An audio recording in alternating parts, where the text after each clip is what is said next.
Army presents The Big Picture, an official report produced for the armed forces and the American people.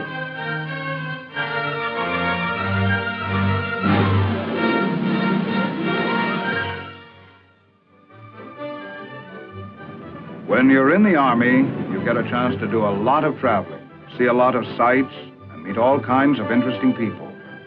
For me, some of the most interesting have been right here in our own country.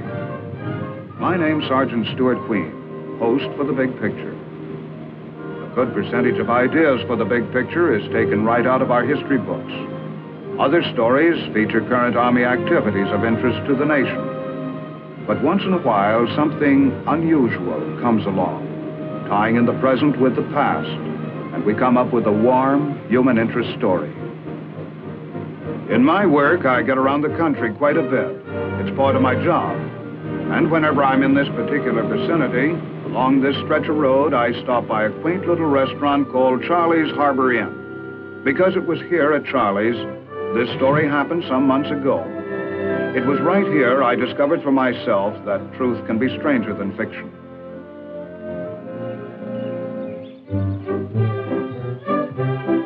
It was the kind of incident you read about in a novel or see in a grade B movie. But if anyone told you it was a true story, well, nobody'd believe it in 1,000 years, and I wouldn't blame them. But this story really did happen, I know.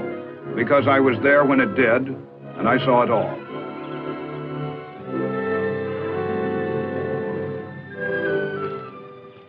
Anything wrong, officer? This your car? Yeah, why? That's why. So help me, officer. I didn't even know it was there. Let me see your license. Look, officer, I've only been here about 10 minutes. Yeah, I know. I was just making an important phone call.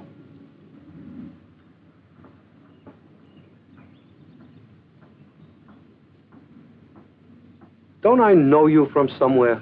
Now, look here, officer. I'm an honest, law-abiding citizen. I've never been in trouble with the police or anybody else. Why, I never even... Hey, okay, forget it. You ever been in the service? Yeah, but what's that got to do with it? Never mind that. Just answer the question. When did you serve? World War II, in the Army. Where? What part of the world? The Pacific. Say, what is this, an Inquisition? Take it easy, buddy. Take it easy. Where in the Pacific?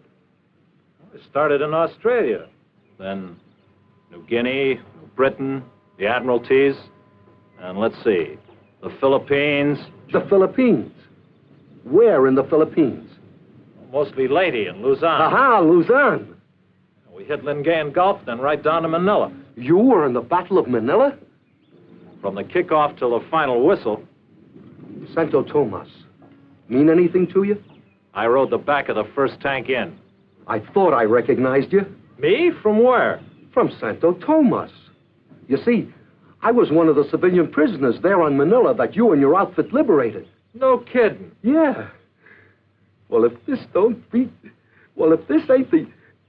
Look, you got a minute? Sure. Let me buy you a cup of coffee? Yeah, sure. Look, whoever thought that... Nobody ever believed it, I know that. After all these years... Here was a veteran of World War II, and here was a man he helped liberate. Both meeting for the first time since that historic Battle of Manila in 1945. Peg, will you get us a couple of cups of coffee? 2 cups of coffee? As I said before, a true story, stranger than fiction, taking place right before my eyes. Man, you've added a few pounds here and there. Food's better over here, and the wife's a good cook. Say, don't I remember your wife at Santo Tomas? Kind of frail? That's right. After you arrived, we had to take her out on a stretcher. How is she now? Couldn't be better. Matter of fact, we got 4 kids. 4? Yeah. That's great. My wife and I often talk about those days. We never did get much of a chance to thank you and your outfit for liberating us. I'll never forget the first day you arrived at Santo Tomas. How'd your outfit get there so soon? Well, it was all part of the stepped-up liberation of the Philippines. As I recall... You really want to hear about it? Yeah, I sure would. Well, as I recall, the GIs had taken Lady and landed on Mindoro, the island directly south of Luzon. So my outfit and a lot of others were ready for the main event. We hit the beach at Lingayen Gulf, about 100 miles north of Manila. We thought we'd be moving right into the teeth of Jap resistance, but we were wrong. That was to come later.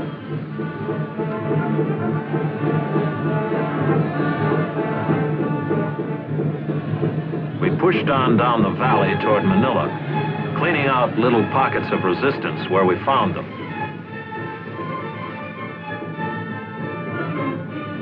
Out ahead of us, Air Force and Navy planes were softening up the way.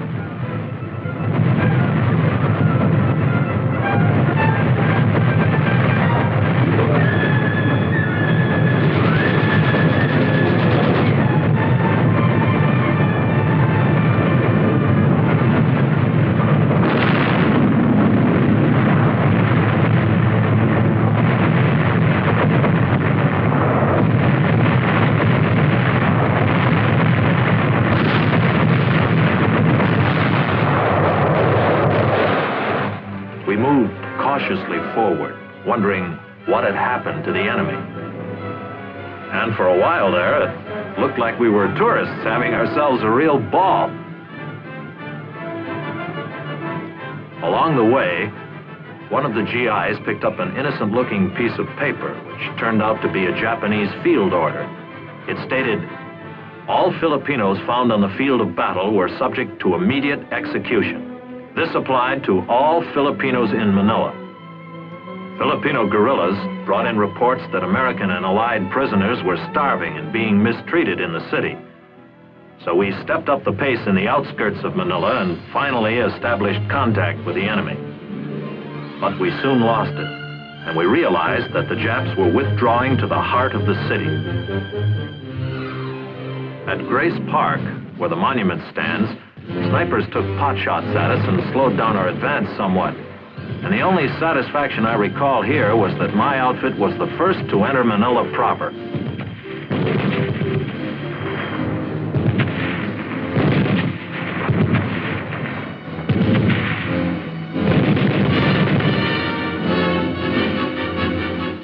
A fierce battle suddenly developed in, of all places, Rizal Stadium, Manila's baseball park.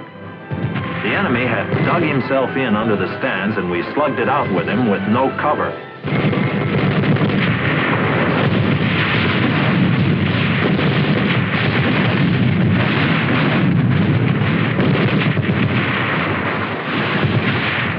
Rizal Stadium, a baseball park. No game today.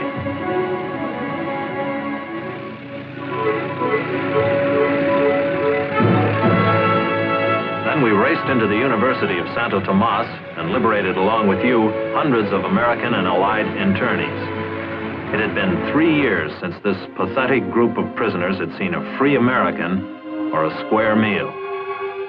Everyone in Santo Tomas was fortunate that there had been U.S. Army and Navy nurses who had been captured on Corregidor to care for you during those dark years. After we arrived, wires were sent home by the internees, and many replies came back in a few hours, affecting some noticeably.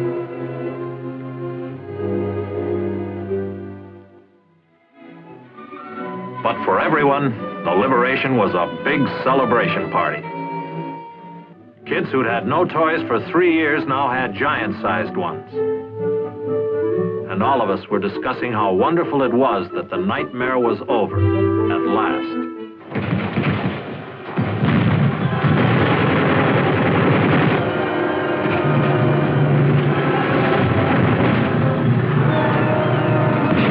But the nightmare wasn't all over. The enemy started shelling us at Santo Tomas. We saw internees who'd survived the 3 years as prisoners killed by the incoming fire. I'll never forget how the shelling of this non-military target continued for several days while we evacuated the seriously ill and injured. Finally, the shelling of Santo Tomas let up. The Japs needed their artillery fire more urgently elsewhere. Then the internees were evacuated to the States, most of them by plane. But I guess you'd remember more about that evacuation than I would. I'll never forget it. If you'd been a few more days rescuing us, I don't think my wife could have held out. But she made it okay, thanks to you and your buddies. That's the way the ball bounces. You never know when you can help the next guy. Yeah. I remember when I left Luzon, the battle in Manila seemed to be getting worse. Yeah, it sure was. What with the excitement of going back to the States after being a prisoner for 3 years, I never did get the dope straight on how the final stages of the battle went. It's all kind of fuzzy in my mind.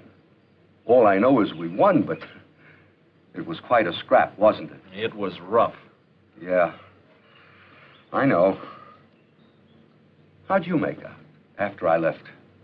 Well, we got ourselves a good taste of street fighting. Being jungle GIs up till then, we found we had a lot to learn about fighting in city streets and big office buildings. But we learned fast.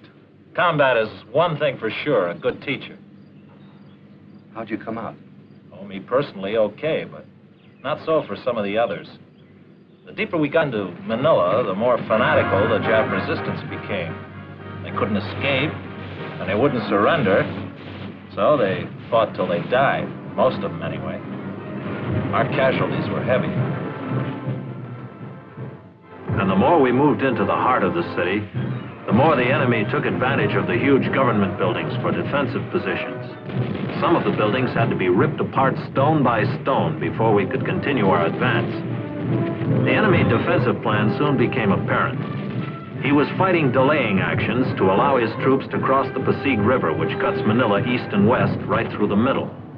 We pressed forward as fast as we could through fantastic tangles of broken buildings.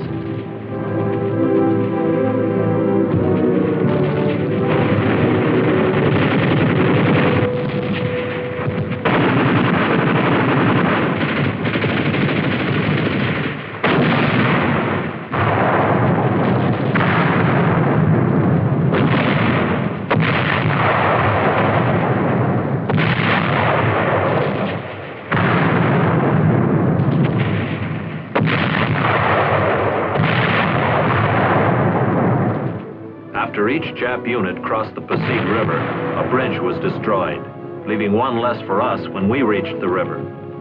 Our troops found out the hard way just about all there is to know about street-to-street, building-to-building combat. And the more we learned, the faster we moved, denying the enemy the advantage of a leisurely withdrawal. Those Japs who couldn't pull back dug in and fought till they died. Many Filipinos braved frontline fire, handing out cigars or candy to show their gratitude to us.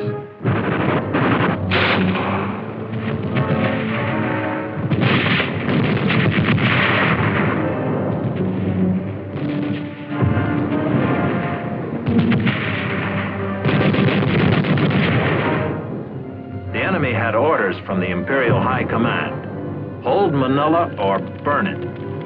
The torch was put to those parts of Manila the Japs could no longer hold.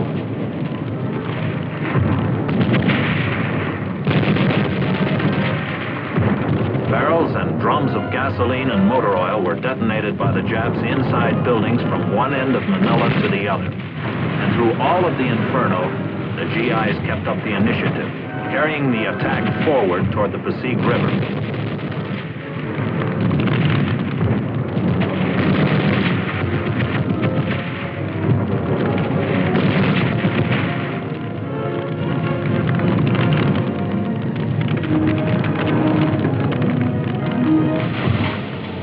Firefighting equipment which had survived the street fighting was used, but it was hardly worth the effort.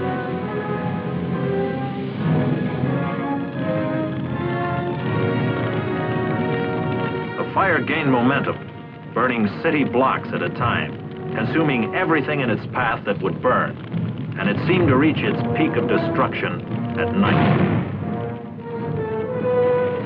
The Battle of Manila had reached a decisive phase. We were north of the Pasig River, and the Japs were south and moving into the famed old walled city called Intramurals. We kept the enemy pinned down with our fire while we brought up troops to prepare for a boat crossing of the Pasig.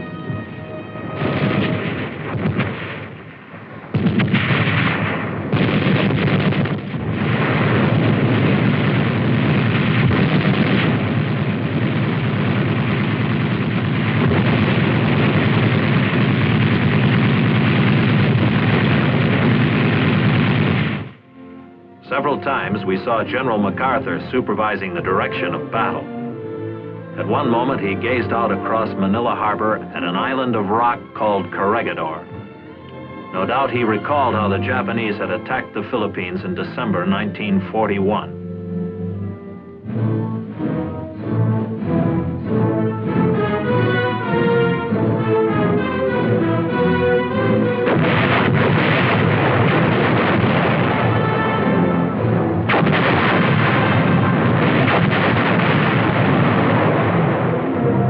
Then in May 1942, the enemy swarmed over Corregidor. No doubt, too, the general had many times pondered the fate of his troops who were outnumbered, out of ammunition, food, and medical supplies, and thus compelled to surrender. The tide of hope had reached its lowest ebb for Americans when General Jonathan Wainwright sat at the surrender table, and the American flag was lowered on Corregidor.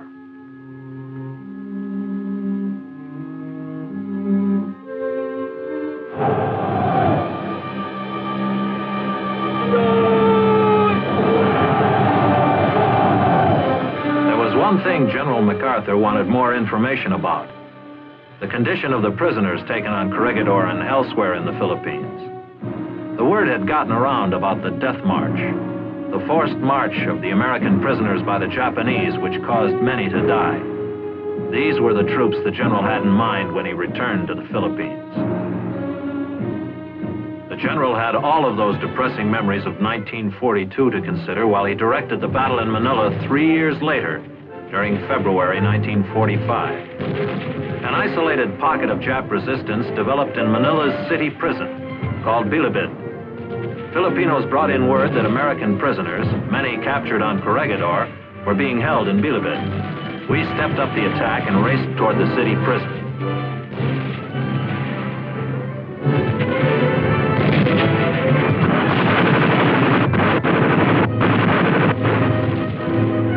Inside Bilibid, we wiped out the Japs and found the GI prisoners starved, abused, old beyond their years, but possessing an undaunted spirit.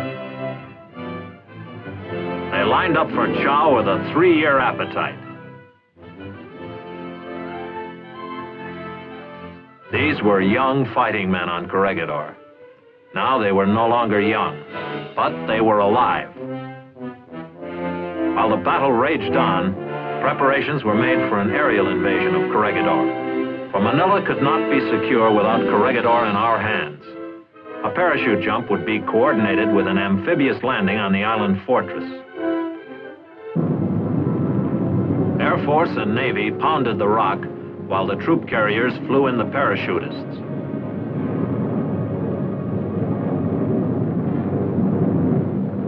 And when the drop zone on Corregidor was lined up, there was nothing left to do but jump.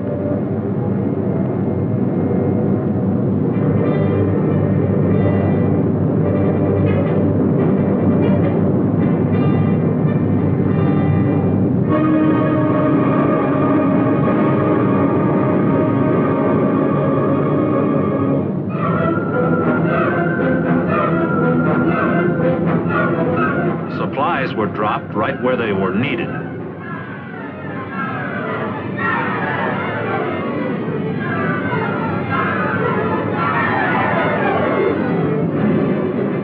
While the parachutists seized their objectives on top of the island, an amphibious task force hit the beaches.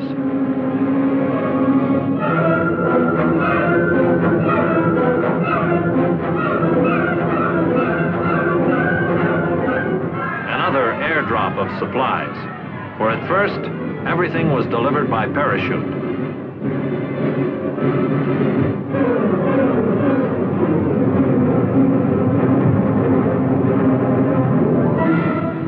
Although Corregidor was lightly defended, every Jap there fought a fanatical battle.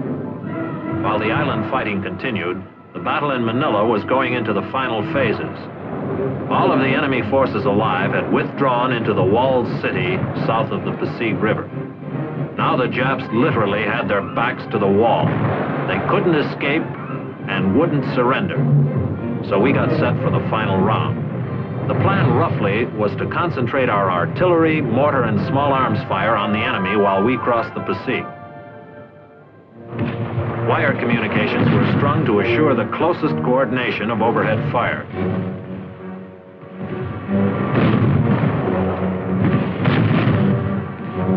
Finally, when everything was all set, the order was given to commence firing.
Lined up assault boats and amphibious tracked vehicles and then made the first river crossing attempt.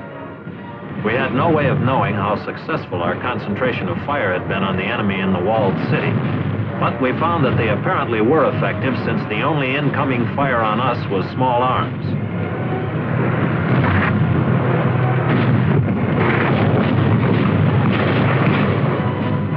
Soon we were pouring across the river, getting established on the south side and moving toward the closest wall of the walled city.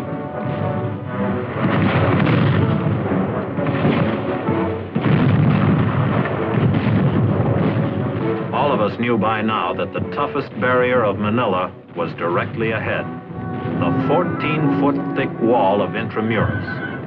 And while we approached our objective, our artillery and tracked vehicles gave us direct fire support.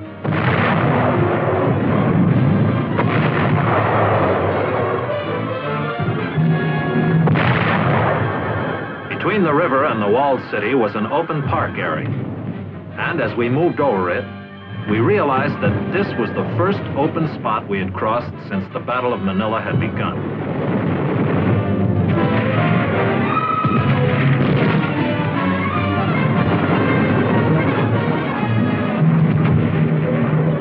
The closer we got to the walled city, the more we saw of the effectiveness of our artillery and mortar fire in softening up the enemy positions. Filipinos willingly pointed out prepared defensive positions of the enemy.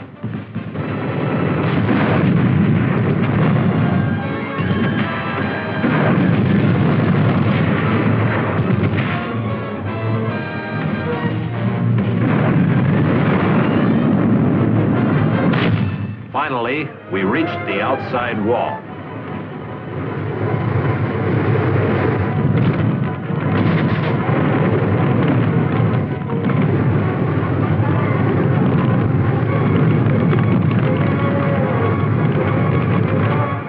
It took a great deal of probing to find the proper place to make the assault.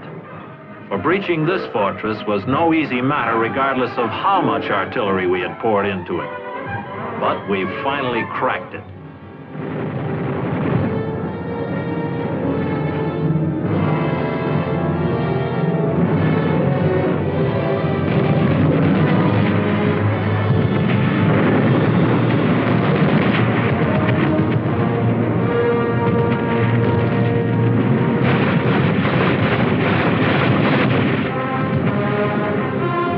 Once inside Intramuros, the city within the walls, the battle was suddenly over.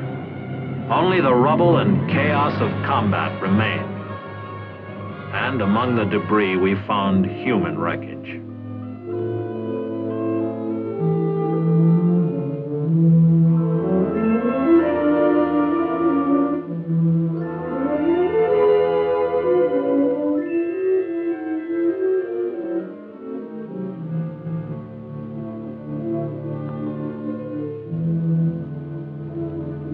Many of of Filipinos who had lived in Intramuros were dead.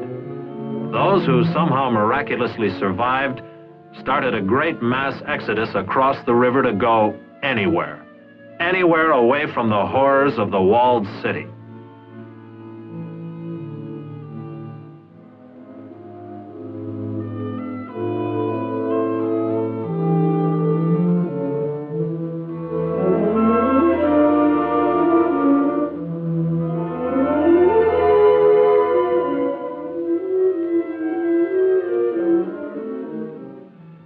Although the fighting in Manila was over, there still was one more military action to be taken. A general had said he would return. He had. Now, with a flag-raising ceremony on Corregidor, the Battle of Manila was officially over.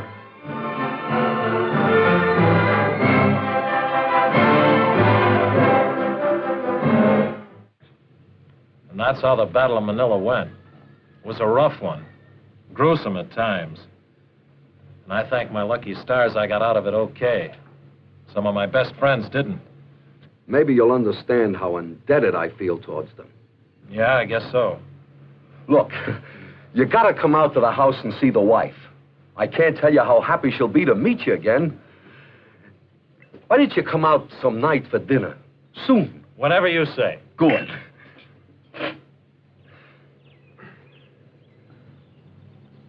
Looks like we've got some unfinished business here. Yeah, it sure does. Well, there's one way to finish it. But good.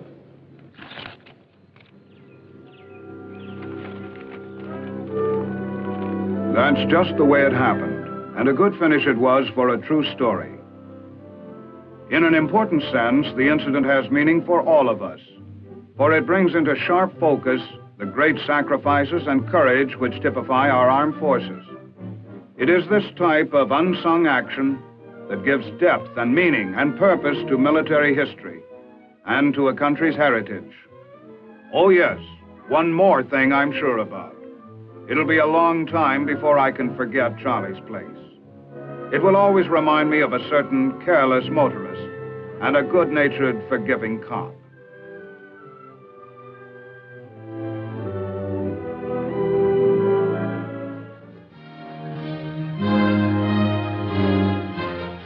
The Big Picture is an official report for the armed forces and the American people. Produced by the Army Pictorial Center. Presented by the Department of the Army in cooperation with this station.